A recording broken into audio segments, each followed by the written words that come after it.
l'Institut Curie se mobilise contre le Covid-19. Dans ce hors-série de Curiosité, le podcast, l'Institut Curie vous propose d'entendre la parole de médecins et de soignants qui poursuivent coûte que coûte la lutte contre le cancer avec les patients. Vous entendrez aussi des chercheurs qui travaillent à la compréhension du système immunitaire, des virus, et qui sont d'ores et déjà impliqués dans des projets de recherche contre le coronavirus. 5 minutes d'information, d'explication, de recommandations, de partage pour mieux comprendre et se battre contre l'épidémie.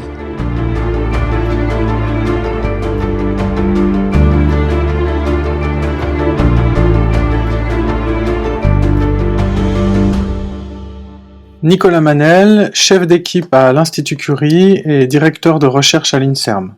Bonjour Nicolas Manel. Bonjour Marjorie.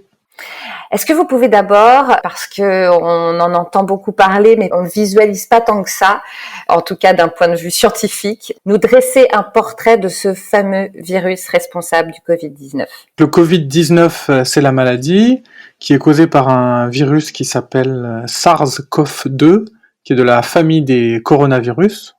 On connaît bien les coronavirus, il y en a chez beaucoup d'animaux, il y en a qui sont inoffensifs chez l'homme, surtout chez les enfants, et puis il y en a quelques-uns qui sont très pathogènes, donc c'est ceux dont on parle en ce moment, le SARS, et donc le nouveau c'est le SARS-CoV-2.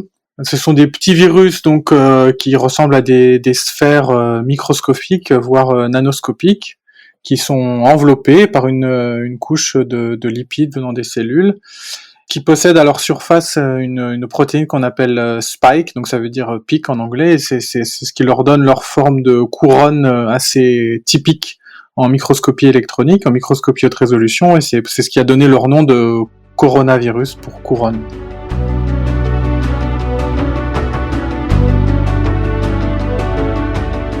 Si on parlait vaccin, où en est la recherche de vaccins contre ce fameux Covid-19 ? Donc il y a une réponse à court terme et une réponse à long terme sur les vaccins. La réponse à court terme, c'est comment faire un vaccin efficace, sans danger et le plus rapidement possible pour le Covid-19. Donc la bonne nouvelle, c'est que c'est un virus qui mute assez peu. Par exemple, si on compare au VIH, qui cause le sida, qui lui est beaucoup plus difficile car il mute, on n'arrive pas à faire de vaccin. Le Covid-19, à l'inverse, mute peu, donc vraisemblablement les technologies standards de vaccins devraient fonctionner. Il y a une 50aine de vaccins qui sont actuellement en développement dans le monde, à différentes phases de développement clinique, disons, donc ça peut être des questions de fabrication à ce stade, ou des questions de design, ou même des essais déjà cliniques chez l'homme, des essais de phase 1 pour voir l'absence de toxicité de ces vaccins. Puis il y a la question de demain sur ces vaccins. Ce que nous dit la pandémie Covid-19, c'est que on a besoin d'un arsenal de vaccins pour pouvoir faire face à tous ces virus émergents, et probablement on n'a pas assez encore structuré et mis de moyens dans ce type de recherche, et donc ça va être très important de favoriser et d'encourager ce type de recherche pour avoir vraiment à notre disposition tous les vaccins possibles pour pouvoir faire face à tout ce type de pandémies qui sont par définition inconnues aujourd'hui. Alors justement, vous travaillez sur des technologies innovantes en vaccinologie. Est-ce qu'elles pourraient s'appliquer au Covid-19 ?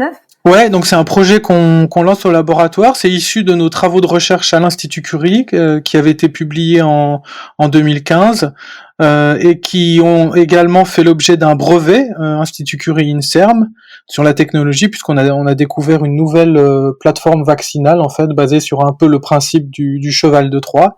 C'est-à-dire que dans le virus, on est capable de mettre des petites molécules qui vont activer le système immunitaire, et donc le virus se fait berner, et lorsqu'il est utilisé comme vecteur, va fortement activer le système immunitaire, tout en étant par ailleurs non réplicatif, donc sans infecter les personnes.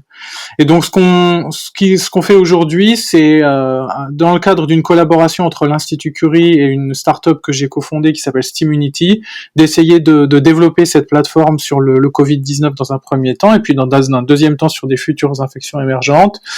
Faut bien comprendre que ces projets sont chers et nécessitent des moyens importants, et c'est un des goulots d'étranglement aujourd'hui sur ce type de de projet, c'est que pour le financer, on est obligé de passer par la case investissement privé. Il y a très peu d'investissement public à ce stade pour les développements de vaccins.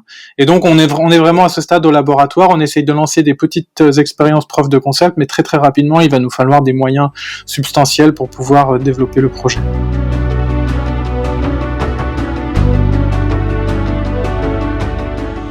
Comment vos travaux sur le cancer, là, du coup, peuvent aider à mieux comprendre le Covid-19 ?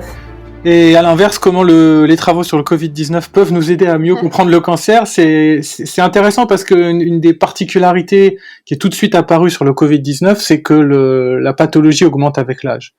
Et il y a beaucoup d'autres maladies qui sont liées à l'âge. Et énormément de cancers, on sait, sont liés à l'âge.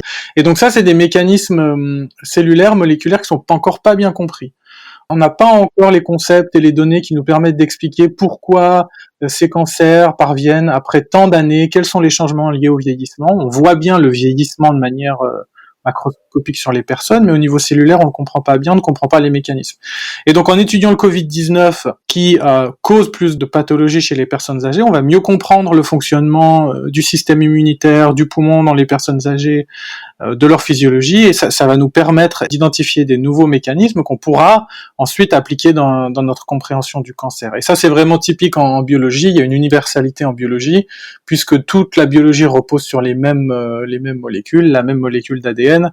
Et bien, en étudiant un virus, on peut comprendre des mécanismes tout à fait pertinents pour le cancer. Nicolas Manel, merci beaucoup. Je vous en prie.